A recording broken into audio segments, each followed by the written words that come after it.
When I first made the decision to live in a vehicle, I had absolutely no idea what to buy. Now, if you've got a few minutes to spare, I'd love you to join with me and learn how I used a process to successfully buy my little home on wheels. And my name's Marlene, and welcome. Now, the first thing I did was decide what were the things that I really, really needed that were important to me. And number one was a bed that I didn't have to make up, it could stay made up. Then it was a shower, and also headroom I felt was important, although I'm only 5'2" and a bit, so that left plenty of scope. Now, the next thing was budget.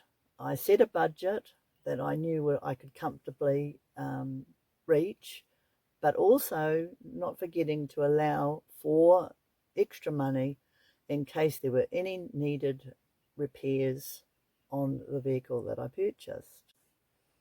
The next step is research, and that is really, really important. I live in New Zealand, so please bear in mind that my research was focused on my locality.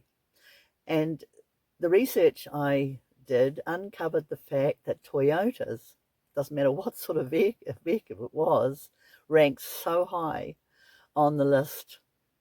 The next group was the Ford Transits, but unfortunately, the more I delved into that, the more I discovered that rust was an issue in the chassis and the whole body, so therefore expensive to repair. Now, the third group were the European vehicles like Volkswagen, Mercedes and Renaults, those kind of vehicles. I discovered that all the parts have to come from Europe, and because it's halfway around the other side of the world, that makes them very expensive. And I also believe the cost of repairs on them is quite high. Now, also bear in mind that I was focusing, because of my budget, on older models. Of course, any of these vehicles, if you're buying them fairly new, that's not a problem. But I discovered, like with the Toyotas, their record is that they can be way over the 300 to 500,000 Ks and still be a viable investment, which is extraordinary, really.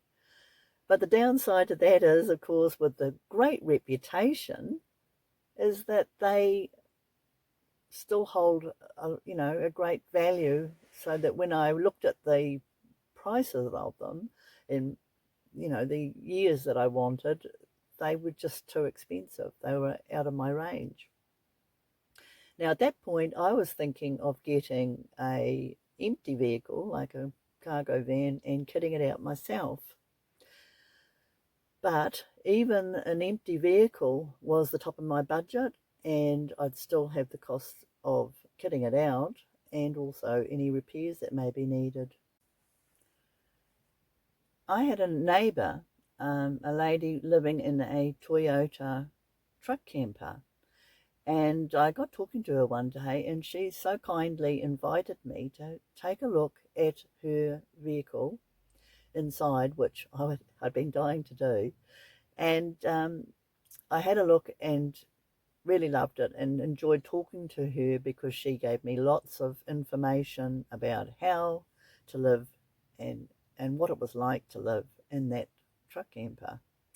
So then I started to swing towards the idea of the truck camper, because I could drive it on a car license and it wasn't very big, and I felt comfortable driving something that size. Now, the Toyota that she had, of course, was worth a great deal of money and way out of my league. So then because of the Toyotas, I started to focus on the Japanese market. So I was looking for any Japanese-made truck campers specifically. Now, I did lots of research on YouTube, as we all do, and discovered a Japanese couple with a little girl living in a Isuzu Rodeo camper van. and followed them, sort of binged out on their um, lifestyle, which they travelled all around Japan through snow. I mean, it was really severe conditions. And I was thinking, well, if they can do it, so can I.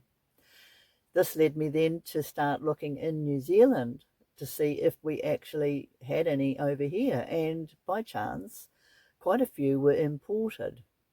And they were good examples of them when they were first brought over. Now, the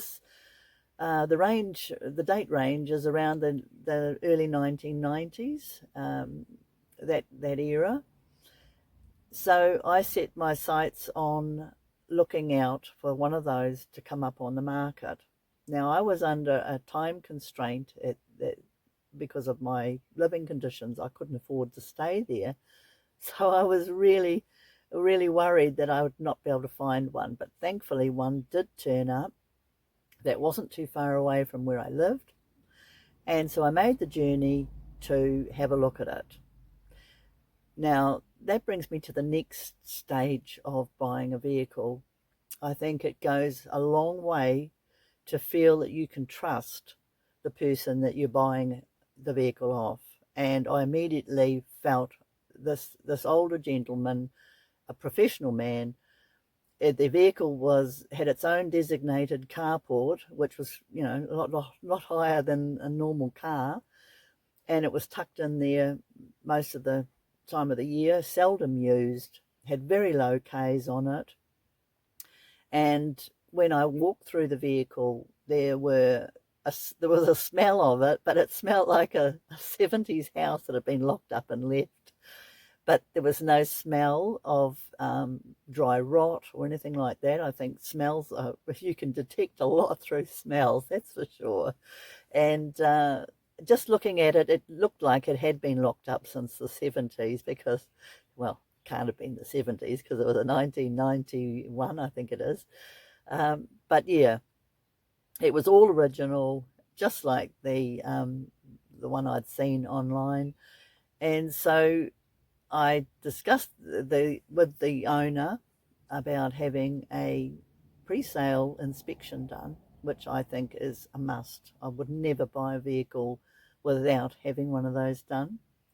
And he agreed, and he actually agreed to pay half of it with the respect that he would have the details as well as me. So I guess if I turned it down, at least he had a copy of it. So that went well. Sarcasm. The poor man, he took it to the place that he'd only got a warrant for it the week before, and they absolutely slated it. They gave him an A4 list of things that needed to be done, which he was absolutely mortified about. So I did feel sorry for the poor man.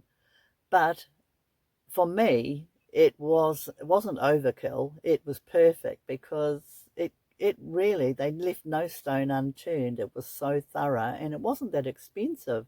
I think all up it was $200 and something. May have been less, I'm not sure, because we went halves in it. I can't quite recall. But I think it was only about 120 for me, so yeah. Anyway, I would certainly recommend doing that. So after we had that and we got over the shock of it, me too, because I was very disappointed because they mentioned a lot of rust, and that was the one thing I was afraid of. Buying an older vehicle, it's always a problem in this country.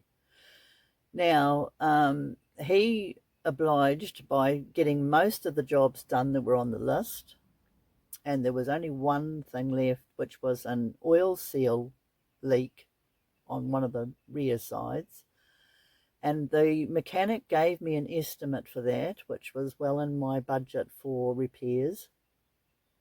Now, I'd already decided to do a sandblast and underseal of any vehicle that I bought to future-proof it. Knowing it was going to be an old vehicle, I knew that had to be done.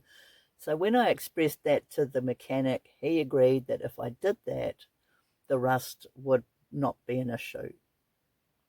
So with a glad heart, I agreed with the owner that I would buy it after those jobs were done, and a couple of weeks later, when they were all done, I made the journey north and collected it and brought it home, which was very, very exciting.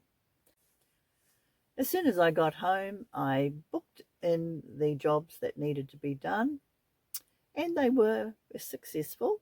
And I've been living in this van now for, well, nearly a year and a half, and I am extremely happy with it.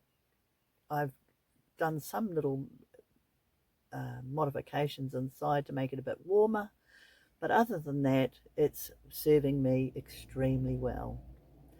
So if I have to buy another vehicle, I will certainly use those same tactics again because they've proved invaluable. Well, thank you so much for being here with me. I've enjoyed your company, and I hope you have a lovely week, and also I hope to see you again soon. Bye for now.